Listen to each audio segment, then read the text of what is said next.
Hi everybody, myself Hrudya KK, Department of Computer Science Engineering, PES Institute of Technology and Management, Shimoga. In this, we are discussing about computer organization course. The subject code is 18CS34. In this, we deal with the topic basic input and output operations. Here we are discussing about basic input and output operations of processor and also about program controlled IO devices. This topic is about how processor communicate with external world or user through input or output devices. So, what are input and output operations? When processor reads a input devices and collect the data is called input operations. Then why input operations required? The processor requires data in order to execute most of the instructions. These data may be present in registers or memory. But every time the data may not be found in registers or memory. Sometimes data might be present in external world or with the user. That has to be read by processor in order to execute instruction. So at that time the processor reads the data from external world through input devices. Then what are output operations? When processor has generated some data, it may store in register or memory. But sometimes the processor requires to send the data from external devices or user through output operations. When processor generate data and send it to output devices in order to give the data to user is called output operations. Even though processor execute input output operations to communicate with external world, these operations are not effect when time is considered. That is because most of the input or output devices are very slow when compared to speed of processor.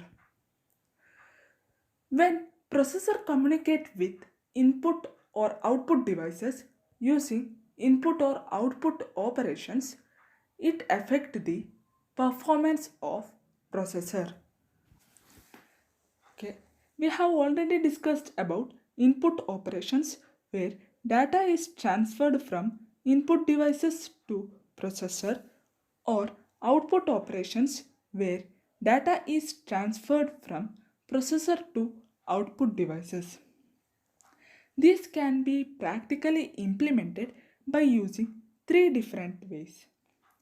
That is, first one by using program controlled IO, second one interrupted initiated IO, third one DMA, that is direct memory access. In this we only deal with the topic program controlled IO. Why it is called program controlled IO? Because if instructions are found in program, then only processor makes input operations. When that instructions get executed, it is called program control. In this mechanism, processor has to wait for input or output devices till the data transfer get completed. That means the processor must be involved in input output data transfer. Then what is program controlled IO? When a programmer writes a program, he explicitly mentions instructions related to input or output. When a programmer wants processor to read a keyboard data, he writes instruction for input. Also, when if program wants produce data on display, the programmer explicitly writes the instruction which is nothing but output instructions. So, whenever processor execute that particular instructions written by programmer or written in program, processor makes input output operations. So, if the instruction is present in program regarding input or output, then only input or output operations happens. It is called as program controlled IO. Here is an example statement for program controlled IO. Example using C language. When we write scanf statement in C language, the processor start executing it. Then processor makes input operations and read keyboard data. Or if we write printf statement in C program, while the processor execute the statement, then processor makes output operations and give data to display. So, through program by writing scanf or printf statement, whenever we require, we can control processor by making input and output operations. So, what is the problem with program controlled IO? We know that processor speed is very high and also processor can execute millions of instructions per second. But input or output devices are very slow when compared to processor. So, when there is a communication between processor and input or output devices, there will be a situation where processor may receive or send large amount of data in a quick time. But input or output devices are not possible to handle that much of data in a short. In this case, there must be a solution for all these issues. First solution is of by using signals. That means suppose the processor has to send 10 character string to display. Then processor may send all 10 character within a short time. But display devices can't able to handle that amount of devices in that short time.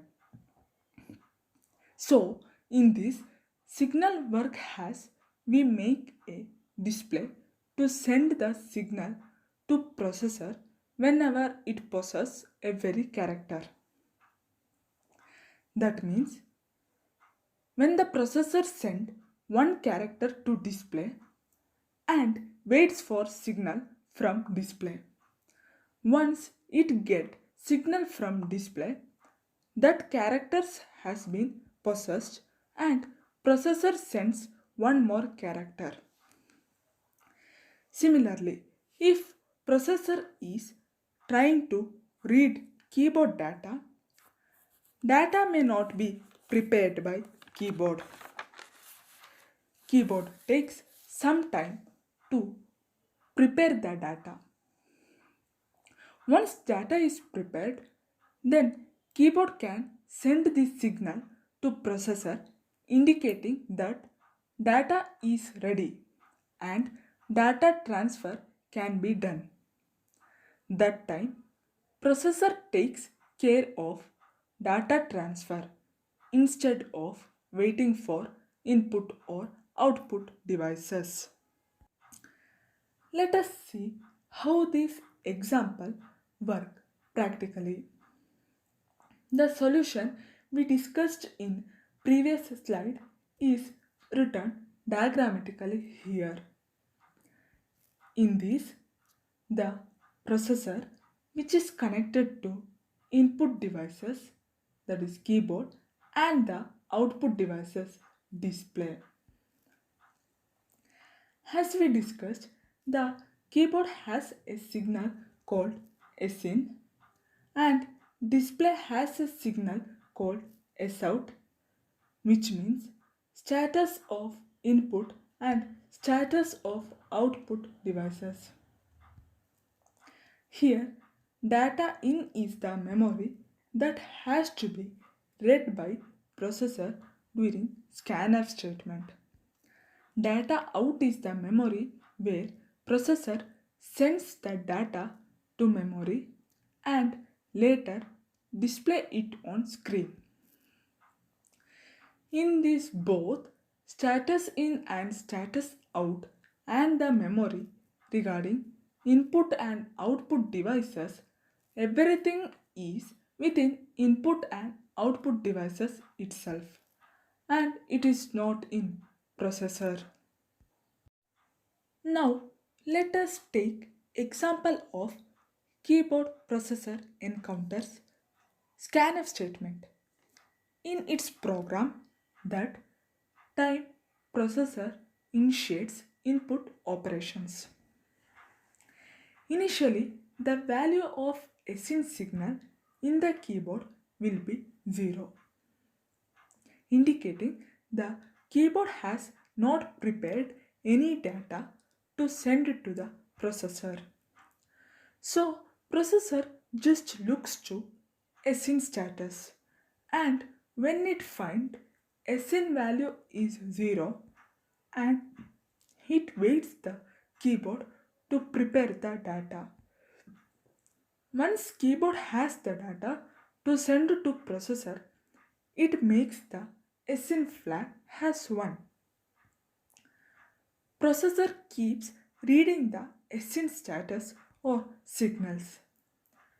When the processor finds the value of SN flag is 1, that means it's the way to signaling that the processor by the keyboard that the data is ready.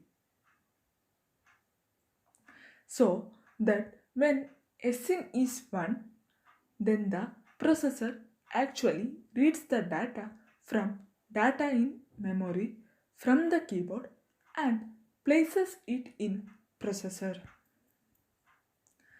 So before reading the memory of data, the processor will be continuously checking the SIN signals. If it is 1, that means keyboard is prepared the data and the processor can move forward. Otherwise, the processor keeps checking the SIN signals until it becomes 1. Similarly for display, processor has some data that has to be displayed on the screen. But the processor can't simply transfer the data and place it in display memory because display can't able to handle the data.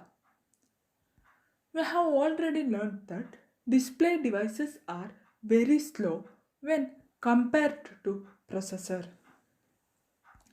Processor initially checks the signal of output devices, that is display. If it is 0 means the display is busy in displaying some other data and can't able to handle the processor data now. The processor keeps checking the SOUT. When SOUT becomes 1, the display is free and the processor can send the data to display. At that time, the processor sends the data to display. The buffer register, that is data in and data out, and the status flag S in and S out are the part of circuitry commonly known as a device interface. The circuitry for each device is connected to the processor via bus. In order to perform IO transfer, we need machine instructions that can check the state of the status flag and transfer data between the processor and the IO devices. These instructions are similar in format to those used for moving data between the processor and the memory. For example, the processor can monitor the keyboard status flag SIN and transfer a character from data in to register R1 by the following sequence of operations. The branch operations is usually implemented by two machine instructions. The first instructions tests the status flag and the second perform branch. Although the details vary from computer to computer, the main idea is that processor monitors the status flag by executing a short wait loop and proceeds to transfer the input data when SIN is set to 1. As a result of a key being stuck, the input operations reset SIN to 0. The statement is to read data from keyboard. Initially, processor checks whether SIN is 0, means keyboard and the data are not ready to transfer the data from keyboard to processor. If SIN is 0 in the keyboard, then the processor branch to read wait label. The processor keeps checking the SIN whether it is 0. If it is 0, then the processor continuously keeps checking again and again. When SIN becomes 1, then the processor transfers the data from the data in buffer of keyboard to the registers of processor. An analogous sequence of operations is used for transferring output to display. Again, the branch operations is normally implemented by two machine instructions. The wait loop is executed repeatedly until the status flag SOUT is set to 1 by the display. When it is free to receive a character, the output operations transfer a character from R1 to data out to be displayed and it is clears S out to 0. The processor is trying to display some characters to the screen. So it has to send some character to output devices. Initially, processor checks SOUT signals in the output devices is 0. If it is 0, the display is not ready to display any data. Then the processor keeps on checking the SOUT whether it is 0 or not. When display is ready, the display makes S out to 1. Then the processor transfer data from registers to data out. Then display the character to the screen. Until now, we have assumed that address issued by the processor to access instructions and operands always refers to memory locations. Many computer uses an arrangement called memory mapped IO in which some memory address values are used to refer to peripheral device buffer registers such as data in and data out.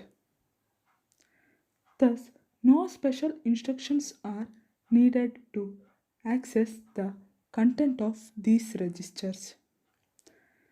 Data can be transferred between these two registers and the processor using instructions that we have already discussed.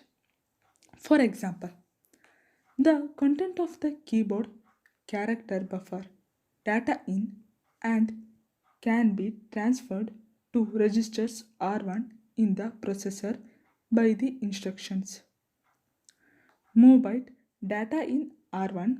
Similarly, the content of registers R1 can be performed to data out by the instructions move byte R1 data out.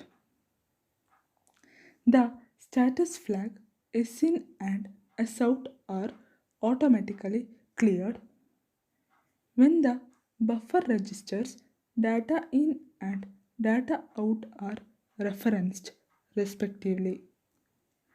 The move byte operations code signifies that the operand size is a byte. To distinguish it from operations code, move byte has been used for word operand. Let me explain the memory mapped input output system using programmatic perspective. Now we know that there is a memory. In the memory, 2 bytes are allocated for a particular input or output devices. 1 byte is used to store the actual data and one more byte is used to store the signals or status whether the device is read or not. Here I have taken keyboard as input devices. In entire 1 bit whose address is in status, the particular bit that is B3 is in SIN flag and the address data is a byte where keyboard places the data after it is ready. Now, how processor reads the data and how we have to write code or program for this. Let us discuss this. Here is the code to read keyboard when it is memory mapped in processor. Initially, I will read the entire byte from the address in status. So then I will check the B3 that is 3 bit which is in SIN flag. So I am testing B3 bit in status address. When I test it, if the bit is 0, I will go back to test again. Read the in status and check the third bit B3 in status. If it is 0, that means the keyboard is not yet prepared the data. So keyboard keeps checking the SIN third bit B3 in status. Now when it becomes 1, branch is failed, so processor execute move byte that is to transfer the data from data in, that is the memory allocated for keyboard, to a particular register of the processor R1.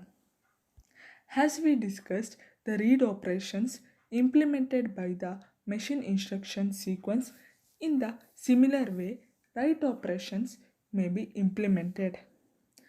Similarly, here also we have test bit 3 out status, means we have to check the third bit value of out status.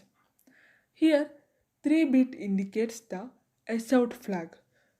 So check the value of third out status, which indicates the current status of S out flag.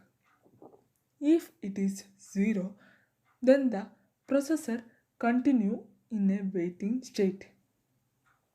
So whenever the 3-bit value of these out status become 1, then we can perform the data transfer from processor register, that is R1, to register data out.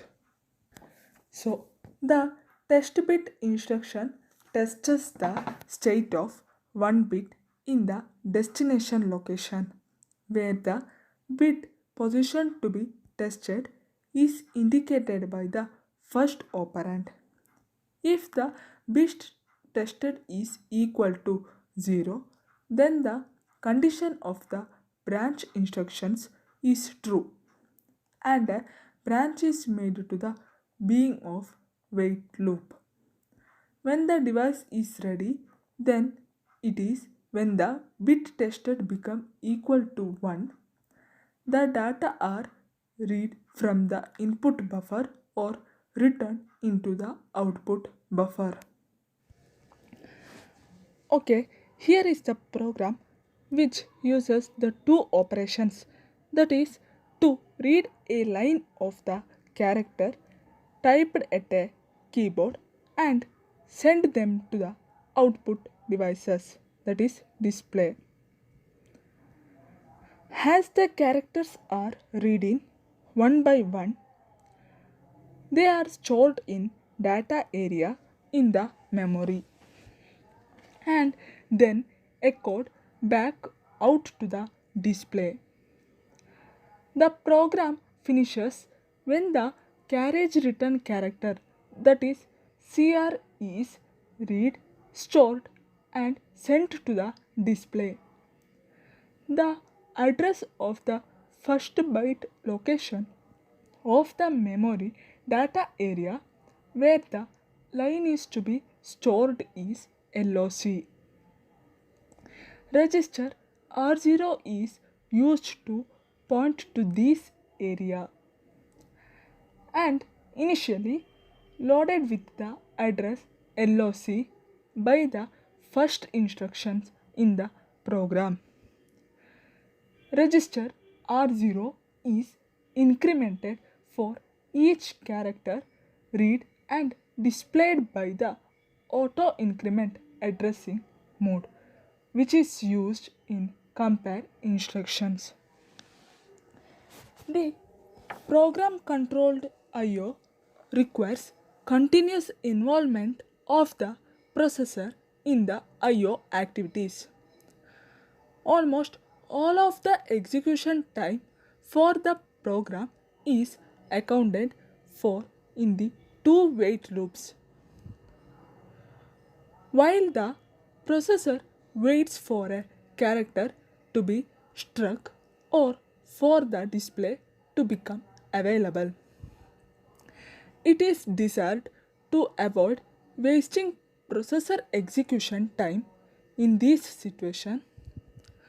Other I/O techniques based on the use of interrupts may be used to improve the utilization of the processor. In this presentation, I have explained about what is meant by basic input and output operations, then why we require the input and output operations, then I have explained about the program controlled I/O, and the problem which is faced by the program controlled IO. Then I have explained about the bus connection for processor, keyboard and display. Then read and write operations which is implemented by the machine instructions. Then I have explained about the memory mapped IO and their operations. Then at last I have deal with the program that reads a line of character from the keyboard as input device and display it as output. I hope that you have received some information about the topic basic input and output operations from this presentation. Thank you all.